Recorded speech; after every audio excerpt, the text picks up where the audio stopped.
Alright, so we're going to be doing a testing material playlist kind of demonstration for the TCL QM8.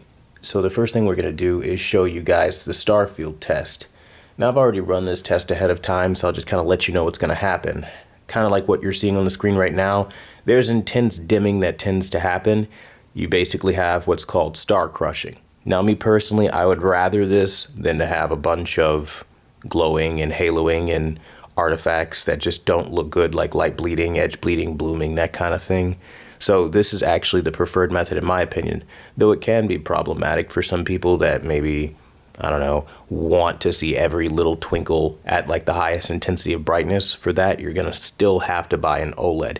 But if you're just looking for that blooming to go away, well, this is an awesome alternative to OLED. Something important to note is that when you're watching test patterns, they're not always going to show the real world example of what's going to happen. But what I can say is there is an issue here to where there's some sort of dimming down, not necessarily dimming down, but like a dirty screen effect that does tend to dim down in motion when it goes around it. You can kind of see like a little bit of choppiness in between frames as it's panning upward. I mean, really, it's a weird, I don't even know if I could call it a glitch. It's just how it happens. So, you know, the panning across the screen like now, it's chopping and the corners are dim of the square. So it's a very weird thing that I've been able to ascertain, like even now at the top corner. I don't know if you're going to be able to see it doing that. Maybe go full screen, zoom in, you might be able to see it pitter-pattering and chopping up like that. It's very weird. But, you know, every TV is going to have their little quirks, so that's just something to think about. But the big thing here is that there is no substantial blooming, albeit inside the white square you do have some black that does enter as a result of, I imagine, dirty screen effect, because I do see dirty screen effect on this display, again, when things are in motion. Now, for this example, you can see how the light trail kind of goes around the boxes and it gets a lot more intense. It's not quite as intensified as you see on camera, but it is there and it is prevalent. However, when you get to images like this, it does tend to get a little bit darker. Again, they favor dimming down when they know that the entire screen is just going to become a bloom fest, so then it crushes down and dims things down.